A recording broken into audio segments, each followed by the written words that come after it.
Welcome to the Pull the Chute podcast with Jeff and Jana. This is our weekly venture into the world of small to medium-sized businesses and the entrepreneurial spirit that drives success. So our goal here is to help you grow and to be the best you can be, both in business and personally. To do that, we identify and we discuss topics that will hopefully help you as you work to build a successful business. We also interview business owners and executives. It's our hope that you may be able to gain insight on ways to help you be a better leader and provide a better culture for your people. Our mission here is to help you pull the chute once a week to work on your business instead of always working in your business. So we hope you find these discussions insightful, helpful, and useful. And thanks for your support. We hope you enjoy today's podcast. Well, welcome everyone to the Pull the Chute podcast with Jeff and Jana. Jana, how are you doing today? I am good today. You know, it's a dreary day, but it is a holiday. It's Halloween here in Nashville. Yes, it is. Yeah. You know, it's funny. I mean, I love Halloween because my wife walked in and gave me Milk Duds and Reese cups. Oh, yeah. That's the best. That's the best. I love it. I love it so much. It's so great. Hey, Jana, we have a great guest today. Kyle Smith is with us today from Strata Cloud. Maybe it's Strata Cloud. I apologize for that, Kyle. Welcome to the show, Kyle. We're excited that you're here. I'm excited to be here, Jeff and Jana. All right. So is it Strata Cloud? Did I say that right? Strata Cloud Accountants. All That Strata Cloud. Got Love it. I guess the first thing we'd like to do is for our listeners is, Kyle, just give us a little bit of background about who you are and how you got to where you're at today. And then we're ready to kind of jump in and have some really cool conversation. Sure. And first, I wanted to say I just missed y'all in Nashville. I was there in August, and I'm from Austin, and it felt like Austin on steroids to me. That is an awesome city. It was a lot of fun. It is Austin on steroids. It is, yeah. It is. But you've been dealing with a bunch of heat down there too. You guys have really gotten hammered this year. Yes. Yeah, this month has been really, really hot. I'm looking forward to some cooler weather for sure. Yeah. Yes. Aren't we all? So give us a little bit of background about yourself, Kyle. Sure. So went to University of Texas and was a finance major there, and had no idea what I wanted to do, even though I was a finance major when I was getting out of school. And so my career started as being a professional poker player. Really? Oh, wow. Listen, a little bit weird. That's cool. Yeah, it surprises people because, you know, I'm a CPA now, I'm a CFO now, but I learned a lot. I learned a lot playing poker about risk, you know, risk reward. But in poker, you know, if I win, somebody has to lose. If I lose, only one person can win. You know, It's a net zero game. And I didn't like the feel of that, and realized, along with the weird hours in poker as well, there's a lot of negatives that people don't think. It sounds glamorous, but I realized for me, that's not what I wanted to do for a living. Yeah. So I thought, you know, what could I do where I'm helping people, and thought I could leverage my finance knowledge. And so I went back to school and got my CPA to become an accountant, and started the journey to wanting to be able to help people. So that was the director of finance for a brewery for a time, and then moved over and was head of an implementation team on a finance fintech startup. And I got to see 20 to 30 new clients, new small businesses a week for about 2 years. And so I got to see across industry, which was really, really educational for me. It was stressful at times with our team, but learned a ton, and learned, you know, what works, what doesn't, what business models work, what kind of culture works at each of those businesses, because we had to dive in and help them very intimately for about 2 weeks. And then we had to move them on to a different department. So I got to see a lot of different businesses all at once. That company was making software, and me and 2 other partners, we were really committed and passionate about the service side of the business, helping clients, you know, save money, be more profitable. So we started Strata Cloud Accountants 3 months into 2020, which was a pretty interesting time. But it forced us to be really efficient because we're virtual, forced us to be very efficient and make sure that we were actually doing a good job, and started with a really solid base of clients that we could help. And we've grown it from there with the idea that want to provide freedom to clients so they can have time with their families, have that work-life balance, and at the same time build an efficient and profitable company. That's great. Very cool. Very cool. So Awesome. do you work mainly in small, mid-sized businesses or what, Kyle? What is it? Yeah, so Yeah, we're exclusively with small and mid-sized businesses. that's great. Love it. Love it. Love it.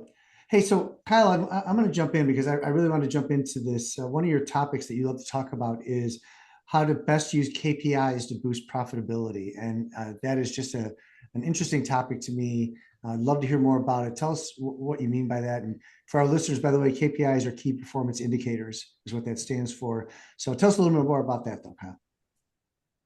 Yeah, I mean, the reason I'm passionate about it is because most times when you talk about it, business owners will shut down. I can see it in their eyes, and they'll feel overwhelmed a lot of the time because they hear KPIs and they think, oh, I'm way behind. I need to be measuring 50. My competitors might already be doing this, and then they'll get to the point where, hey, if I'm not able to measure all of it, then I can't focus on that right now. I'm going to go do something else. And then they continue on with what they were doing before, and they never implement them. And so my whole philosophy is keep it simple, start very simple. So I like to say, if you're not spending any time looking at the books, even if you're a non-accountant, especially if you're a non-accountant, spend 30 minutes a month. And so that's where I start with 5 KPIs that I work with when I'm working with clients that, hey, let's start there if you don't already have a setup. There's tons of amazing KPIs that are industry specific. Between industry, you can get super detailed, but I like to stick with 5 that are pretty general, and they can be reviewed in less than 30 minutes a month, because then that way you're not throwing up your hands. And the whole point of the key performance indicators, I know you all know, it's about asking the questions, not necessarily answering them. So those KPIs can ask or bring up a lot of questions that then you can dive in and answer, and then that helps you pivot the business, and ultimately then you can make better business decisions and be more profitable. So what are those 5? Yeah, what are those 5? things. Yeah. Just So the 5. yeah, so it's revenue, gross profit percentage, net income percentage, and the last one is net cash flow. And the 2 that I really like to focus on is revenue and the net cash flow number. Okay, so revenue, gross profit, net income, what was 4? Net income percentage. Okay. All right. So why revenue and then why net cost? Mm-hmm. So revenue is, everybody knows revenue, starting at the top. Uh-huh. Revenue seems like every business owner can relate to it. But an example of where it helps as a KPI is goal setting. So we ask businesses to set your goal, your budget goal for the year. And a lot of times that seems like a very daunting task. But if we say, hey, just set your revenue based on what your gut feel is for the year, and that's going to be our starting point, and we'll go from there, that's a lot easier for people to do and to stomach and to handle. So we asked that for one business. Hey, project out your revenue for the year month by month. The first month, they were about 40 grand under. And we said, that's a pretty big discrepancy for them. That was a pretty large discrepancy in where they thought they would be. And we dug in more and found out they're a session-based business. So their revenue is driven by the amount of sessions that their employees have every month with their clients. And when we got it down by person, week to week, they were about 4 to 5 sessions under where the business owner thought they should be. So that right there, just using that KPI of they hadn't projected out the revenue before and set those expectations, that allowed them to do 2 things. On the operational side, they were able to go in and say, hey, why are you guys at this level? And go person by person and kind of suss out, was it a performance issue? Was it a marketing demand issue? Do they need more people in the door? In this case, it was a performance issue where they were able to get most of their folks back up to the level that they thought they were going to be. And that meant saving that 40 grand or gaining it from month to month instead of continuing on with the business and not knowing. So operationally, they were able to move quickly and adjust. And then on the financial side, where we could be helpful is say, okay, what does it look like if we do under, where they actually were? What if they do 4 less sessions per person per week? Are they still breaking even? Or how much do they need to do? So we could start answering those questions. and they went from a break-even gross profit, which obviously when you get down to net income, that's not a good business model, to where they No. were making 20% gross profit and then a profitable bottom line. So just starting with revenue, they could answer those questions that turn their business from not profitable to profitable. Okay, so you're talking about their people though. The people weren't doing as much. So do you also set personal goals for the employees that they have to make as well? Sometimes we do, absolutely. So it's really whatever's needed. And when it comes to goal setting, we're starting with the business owners and we're saying, what are your personal goals? And then we're moving from there. In that case, that business was service driven, session driven. So we found that, yeah, we need to set weekly session person goals. And they have a team member on their side that's tracking that week to week. And the owner and me as CFO are watching it, and we're making adjustments or asking questions if they're off from one week to the next. So for instance, last week they had a big event and they dropped. I didn't know about it. So I was peppering the owner with questions of what's going on. And they had to confirm, hey, yeah, we had a big event. And so we took 2 days off. But once again, it's having that visibility and be able to answer those questions so you can quickly move, because if there was an issue, we could jump on it now instead of waiting till the end of the month or the end of the quarter. All Yeah. right, so I guess then the question becomes, when you say we make adjustments, what does that mean? Like you said, we make So, like I can understand when yeah, they were at an event for 2 days, but what are when you say we make adjustments, what does that mean? yeah. So they were initially, when the person in this case was building the business up from one. So she was lone clinician. It was a clinician-based business. She's built it up to a 30-person business over the last 2 years. And over that time, we learned a lot. So initially, she started with a salary model where they were paying a set salary. That was not working with people that were not performing up to what the salary dictated. So we were able to say, hey, let's give those folks flexibility, and they can move to a part-time schedule and get paid by the session. And so they could do less work in that case, but they would make less. And so now we have flexibility where that person before was salaried. Now they're an hourly person. And so we're saving on the overhead, and they're able to have the flexibility and do what they need to do personally if they can only do half time per week. So that was just one example where it was affecting profitability, and we were able to make an adjustment that helped the employees' flexibility and helped the profitability of the business. It always doesn't work that nicely, but in that case, we were able to find that. Yeah. And so then I guess the question is, if we take this to the next level, so she went from 1 person to 30, does she look at her profit and somehow bonus people based on the profitability of the overall business, based on sessions then in this case? And then how do you figure that out? That's exactly it. So it's session-based monthly bonus structure that's set up.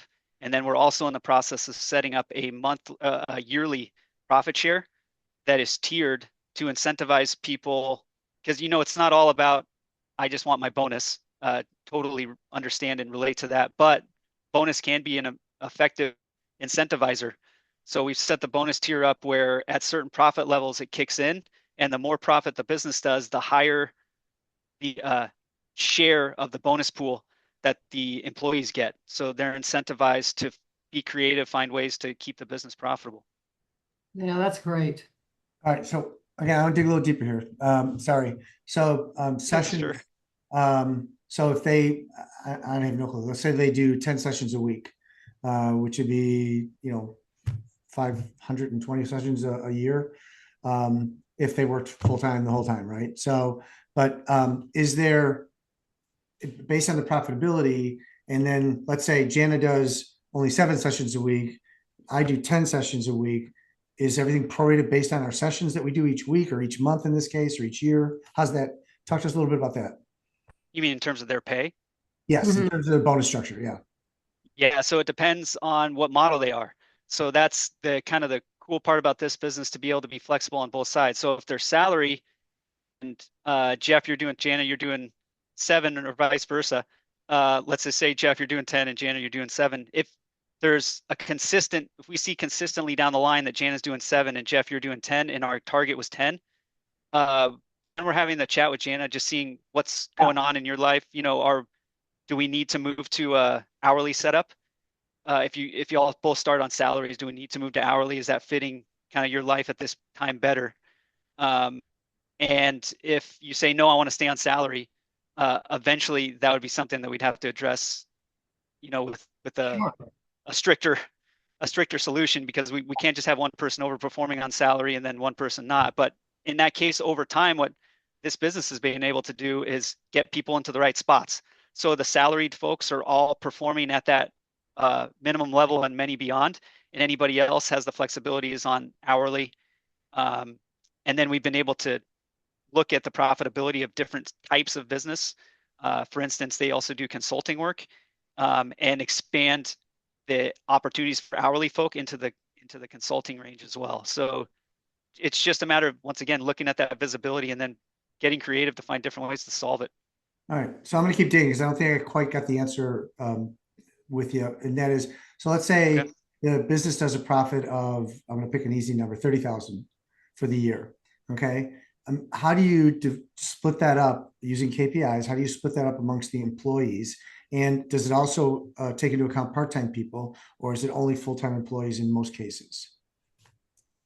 Yeah, in most cases it would be, and this is just one example. So you can structure an MBO, a management by objectives plan, which is what you're referencing. You can structure it a lot of different ways.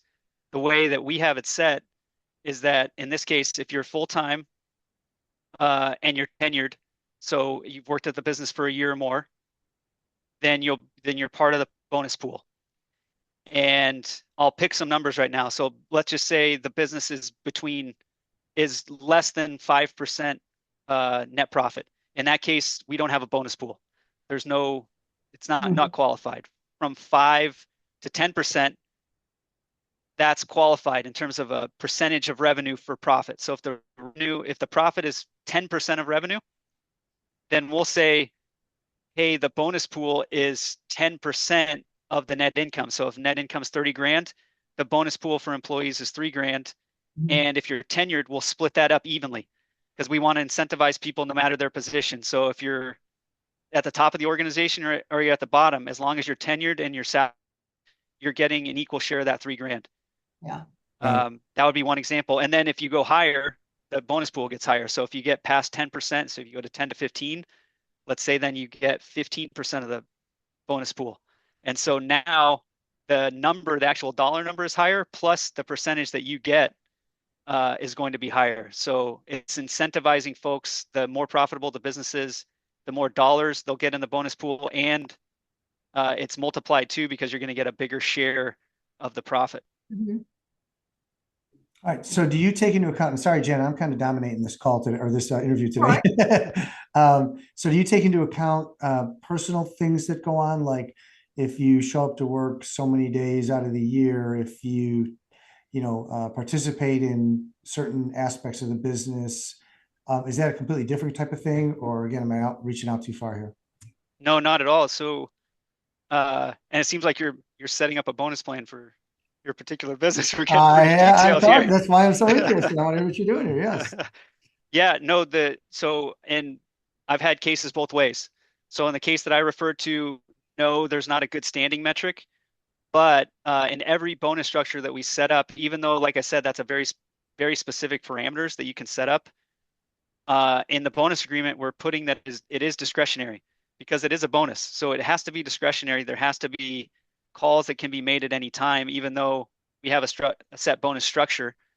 So in that case, your example, Jeff, you could say you need to be in good standing to be eligible for the bonus. And if you had issues there, maybe you're not, or we can make a call. But having the flexibility most of the time is pretty essential, because that's the last thing you want to do, is implement something like I did, or I just explained, and then have to blow it up after the first quarter. Yeah. Because you realize it's too rigid and you Right. can't do anything with it. Got it. Hey, Jenna, how do you think this goes from a communication standpoint, when we're talking to Kyle about, these KPIs, and as the owner, the boss, we're trying to create some, what do you think you would do to properly communicate this so that it would come across properly? Well, I think that's a really crucial aspect of it, because first off, in most situations, Jeff and I talk about this all the time, Kyle, and that is, you've got 4 specific generations in the workplace. So KPIs for some of the younger generations is a newer concept just because it is an older standard that Gen Xers and baby boomers are very used to hearing KPI, especially at a sales level or a performance level type of structure, business structure. So I think it's important to make sure that you set this up where it's about your performance and your dedication and sort of your integrity to the business rather than just a formulaic kind of a conversation. Yeah. Does that make sense, you guys? Yeah. I think it's really important to make it be more about, especially for the younger generations, it's got to be conversed or it's got to be communicated more about this is how devoted you are or how excited you are about the business, how much you want to be here. Is your butt in the right seat kind of a thing? You know what I mean? Rather than this is strictly about hours and performances and how many people are moving through our system. Because so much of how communication or how business has changed is that communication piece has gotten just more important in business in general, especially service businesses. This whole idea of going above and beyond is kind of standard now in marketing, in how you rate businesses. So that's a great question, Jeff. I think it's got to be communicated from a position of your sort of desire to be here, your dedication, rather than kind of a numbers game. I think it's important, especially with the Gen Xers and the millennials. Yeah, I agree. Kyle, have you noticed that when you've implemented KPIs that loyalty and just overall cooperation increase when people know? Because I mean, some KPIs are for the business to watch and see where things are going. And some KPIs you can actually include with bonus structures, which is what I pulled out of you there. If it's the bonus structure, do you find that morale becomes better with that whole process? Or do you find that there's a little bit of, well, how much did you get? Well, how much did you get based on? Yeah, exactly. Or Yeah. Yeah, no, and I, as CFO, I'm sitting and staring at numbers all day and looking at structure. So I take Jana's point very seriously because that's where I'm, weaker and not an expert, and 100% agree. If you don't roll it out correctly and the messaging is not right, then you're never going to stand a chance. I have seen that. And based on my limited sample size, a lot of the times, like that structure that I just talked about, it might be coming from a place where the business is growing super quickly. And before it was, here's the bonus, the owners decided you get this, you get this, you get this. So it's kind of the other problem of, hey, what was behind this? I don't understand why I got this amount and this person got this amount. So then they come to me and say, hey, we need to add some structure to this. And so then I think you need both. You want the structure, but you got to have the communication on why it's being done. And if you don't have the communication on why, that's where I think it goes awry. That I've been a part of that as an employee in the past, where it's been rolled out without a why, and everybody's just like, okay, here we go again. But if it's rolled out correctly, yes, in the case where it went from unstructured to structured, especially if there's good standing metrics, like we work with a restaurant group where their rating for health score, Yelp rating, other things like that factor in at the store level. If it's a multi-unit restaurant, then you can clearly point to metrics and say, hey, you guys have done a great job. We talked about what the bonus structure looks like. It's a set structure. You guys are getting it fully. And then what we do to add a wrinkle in with that group is the general manager decides what the share is of the bonus within their team. So that could go to Jana's point of, hey, I know this person has been very key. They're going to get a bigger share of my set store bonus that was kind of numbers based, but then I get to distribute it based on what I think is fair and who's my key team members that are doing a great job. Well, and it's got to be, again, people that go above and beyond. It's got to be communicated, from the get-go, I think. In other words, you have to have the buy-in from everybody, and who knows? I mean, you could have some people that after a few months say, this isn't for me, I'm out of here. Again, you've got to find the right employee balance to be able to do this, I think, for all kinds of different businesses. But you got to have that buy-in from the get-go from everybody, or you're going to get feelings hurt because people are sensitive. You know what I mean? They just are. Absolutely. So, yeah. Kyle, what's one thing that you've kind of learned since you've been doing this that you'd like to leave our listeners with? Something they should be thinking about when they're thinking about KPIs? Yeah, Jana just triggered one in my brain, and this is just one thing, but I think it's super important, and we've been touching on it. KPIs, set the structure, and it kind of forces, is the right person in the right place? Is the right person the right culture here? Because if you do nothing, you might have somebody sitting in the wrong spot for a long time, where they could be in a different position helping the company a lot more, or maybe they're just not a fit at your company. And if you never address it, they're going to sit there for a longer time, not in the right spot. So that resonated with me. KPIs are one way that you can kind of suss out, are people in the right spot? Are we recognizing the right people at the right time? And that ultimately leads to the business being a lot more success in my experience. Love it. Love it. Kyle, thank you so much for being on the show today. We really appreciate it. If people want to get a hold of you, how can they do that? Yeah, our website is stratacloudaccountants.com. And we have a special URL I'll give to y'all, but it's got a downloadable KPI workbook. Super basic, but it was just like I said, it's that 30 minutes a month. We have a special landing page. It's stratacloudaccountants.com/hold a chute. Oh, awesome. Oh, We that's appreciate great. that so much. Thank Yeah, you. thank you. We're excited about that. Again, Kyle, thank you so much. Again, KPIs always interest me. There's a lot going on in our business world. So thanks for the insight onto that. We appreciate it so much. To all our listeners, we hope that you found this topic to be insightful and maybe a little bit eye-opening. And maybe you're going to reach out to Kyle and learn a little more about it, but we hope that you do. Until the next time, stay safe and be healthy.